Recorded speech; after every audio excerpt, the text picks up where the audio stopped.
आज 26 अप्रैल 2025 है। यह तारीख एक महत्वपूर्ण मील का पत्थर है। 2000 के नोट आसानी से बदलने की आखिरी तारीख निकल चुकी है। अब लोग इन नोटों को बदलने के लिए नए तरीकों की तलाश में हैं। यह डेडलाइन आरबीआई ने सेट की थी। इस डेडलाइन का उद्देश्य लोगों को पर्याप्त समय देना था। इससे लोग अपने 2000 के नोट दूसरे नोट्स में बदल सकते थे। यह प्रक्रिया लोगों के लिए बहुत ही सरल और सुविधाजनक बनाई गई थी। हालांकि नोट अभी भी लीगल हैं, लेकिन रोजमर्रा की जिंदगी में इस्तेमाल करना मुश्किल हो सकता है। कई लोग अब इन नोटों को रखने से बच रहे हैं। इस वीडियो में हम आपको 2000 के नोट के बारे में सब कुछ बताएंगे। हम इसके हर पहलू को कवर करेंगे। इसका इतिहास क्या है और अगर आपके पास अभी भी ये नोट हैं तो क्या करना है, हम आपको सही जानकारी देंगे। याद रखें, ये डेडलाइन उन लोगों के लिए जरूरी थी जो बिना किसी परेशानी के नोट बदलना चाहते थे। यह एक महत्वपूर्ण समय सीमा थी। आरबीआई ने यह डेडलाइन एक स्मूथ ट्रांजिशन के लिए सेट की थी, यह सुनिश्चित करने के लिए कि सभी को पर्याप्त समय मिले। अब जब यह डेडलाइन निकल गई है तो 2000 के नोट बदलने के स्पेसिफिक प्रोसीजर्स हैं। इन प्रक्रियाओं को समझना बहुत जरूरी है। हम इन प्रोसीजर्स के बारे में आगे बात करेंगे। यह जानकारी आपके लिए बहुत महत्वपूर्ण हो सकती है। इन डेवलपमेंट्स के बारे में अपडेटेड रहना बहुत जरूरी है। इससे आप किसी भी बदलाव के लिए तैयार रहेंगे। भले ही डेडलाइन निकल गई हो, लेकिन 2000 का नोट अभी भी इंडियन इकोनॉमी में सिग्निफिकेंस रखता है। इसका महत्व कम नहीं हुआ है। अगले सेक्शन में हम 2000 के नोट के हिस्ट्री के बारे में जानेंगे और समझेंगे कि इसे क्यों इंट्रोड्यूस किया गया था। यह जानकारी आपके लिए बहुत रोचक होगी। साल था 2016। इंडिया ने एक हिस्टोरिकल इवेंट देखा, नोटबंदी। इसने पूरे देश को हिलाकर रख दिया। सरकार ने 500 और 1000 के नोट सर्कुलेशन से वापस लेने का फैसला किया। यह एक बोल्ड और अनप्रेसिडेंटेड कदम था।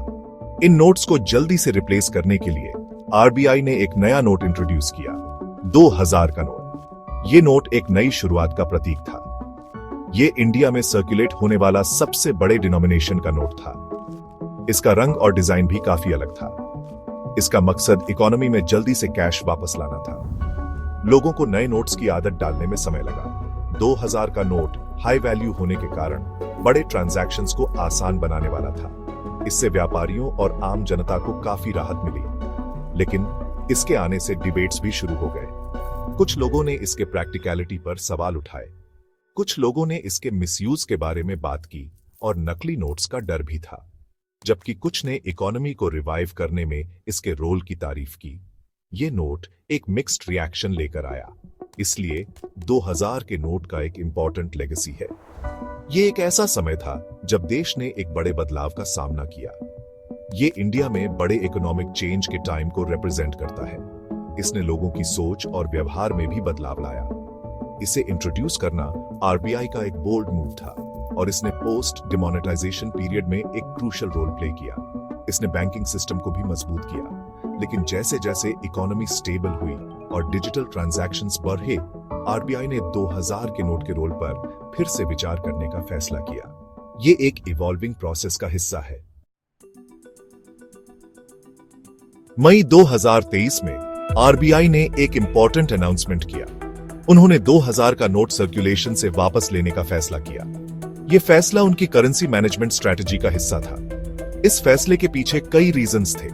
पहला, हाई डिनोमिनेशन करेंसी की जरूरत कम हो गई थी। नोटबंदी के बाद इकोनॉमी स्टेबल हो गई थी।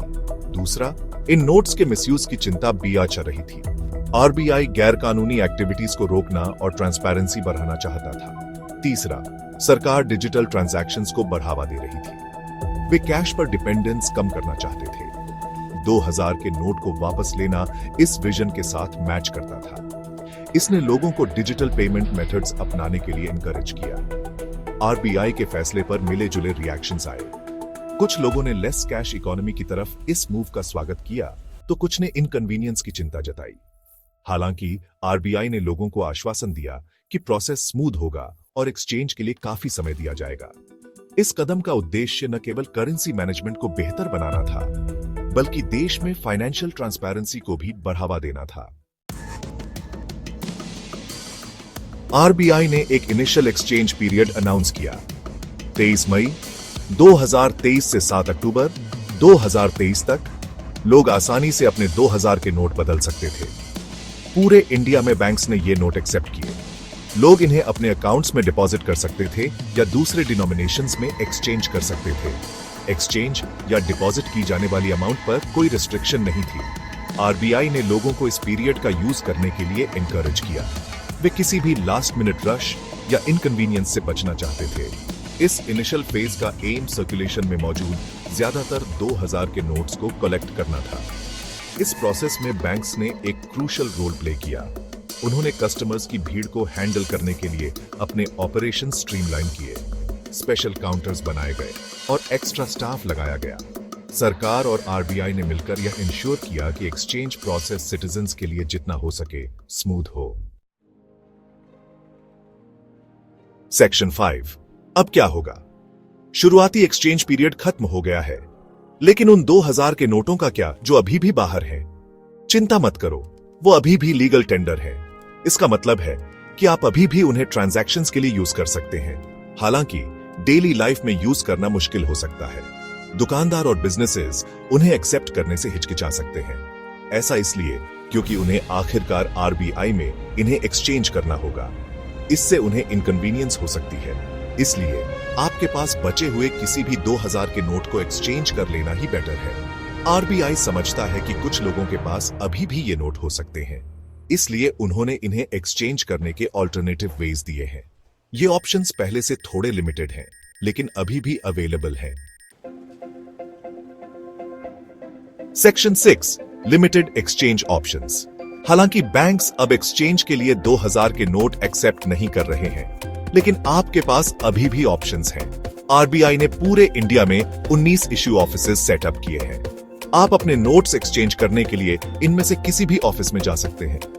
आप इन्हें सीधे अपने बैंक अकाउंट में भी डिपॉजिट कर सकते हैं इन ऑफिसेज में। यहां उन सिटीज की लिस्ट है जहां ये ऑफिसेज लोकेटेड हैं: Ahmedabad, Bengaluru, Belapur, Bhopal, Bhubaneswar, Chandigarh, Chennai, Guwahati, Jammu and Kashmir, Kanpur, Lucknow, Mumbai, Nagpur, New Delhi, Patna, Jaipur, Hyderabad, Kolkata and Thiruvananthapuram. ये ऑफिसेज बचे हुए 2000 के नोट एक्सचेंज करने के लिए एक सेंट्रलाइज्ड पॉइंट प्रोवाइड करते हैं। ये नोट को सर्कुलेशन से फेज आउट करने में एक क्रूशल रोल प्ले करते हैं। सेक्शन 7। विथड्रॉल कितना इफेक्टिव रहा? 2000 के नोट का विथड्रॉल काफी हद तक सक्सेसफुल रहा है। लेट 2024 तक इनमें से 98% नोट्स आरबीआई को वापस आ चुके थे। इससे पता चलता है कि इनिशियल एक्सचेंज पीरियड बहुत इफेक्टिव था। लोगों ने सरकार का साथ दिया और अपने नोट्स प्रॉम्प्टली एक्सचेंज किए। हालांकि 2000 के नोट्स का एक छोटा परसेंटेज अभी भी सर्कुलेशन में है।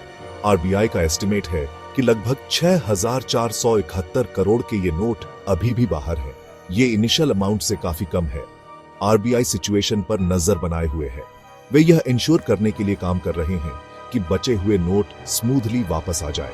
सरकार का एम है कि आखिरकार 2000 के नोट को इंडियन इकोनॉमी से पूरी तरह फेज आउट कर दिया जाए। सेक्शन 8। डिजिटल फ्यूचर की ओर। 2000 के नोट का विथड्रॉल एक बड़े ट्रेंड का हिस्सा है। भारत सरकार एक्टिवली डिजिटल ट्रांजैक्शंस को प्रमोट कर रही है। वे एक लेस कैश इकोनॉमी बनाना चाहती है। इसके कई बेनिफिट्स हैं। पहला, यह ब्लैक मनी और करप्शन के रिस्क को कम करता है। दूसरा, यह ट्रांजैक्शंस को फास्टर और ज्यादा एफिशिएंट बनाता है। तीसरा, यह ज्यादा लोगों को फॉर्मल बैंकिंग सिस्टम में लाकर फाइनेंशियल इंक्लूजन को प्रमोट करता है। सरकार ने डिजिटल पेमेंट्स को इनकरेज करने के लिए कई इनिशिएटिव्स लॉन्च किए हैं। इनमें यूपीआई, BHIM ऐप और डेबिट कार्ड यूसेज को प्रमोट करना शामिल है। 2000 के नोट का विथड्रॉल डिजिटल इंडिया के इस विजन के साथ अलाइन करता है। सेक्शन 9।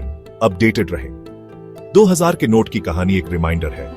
फाइनेंशियल अनाउंसमेंट्स के बारे में अपडेटेड रहना जरूरी है। आरबीआई रेगुलरली गाइडलाइंस और अपडेट्स इश्यू करता है। ये अनाउंसमेंट्स आपकी फाइनेंसेस को डायरेक्टली अफेक्ट करते हैं। आप आरबीआई वेबसाइट विजिट कर सकते हैं या रिलायबल न्यूज सोर्सेज देख सकते हैं। किसी भी नए रेगुलेशंस के इंप्लीकेशंस को समझना इंश्योर करें। इससे आपको इन्फॉर्म्ड फाइनेंशियल डिसीजंस लेने में मदद मिलेगी। 2000 के नोट का विथड्रॉल सिर्फ एक एग्जाम्पल है। फाइनेंशियल लैंडस्केप लगातार इवॉल्व हो रहा है। अपडेटेड रहने से आप इन चेंजेस को इफेक्टिवली नेविगेट कर पाएंगे।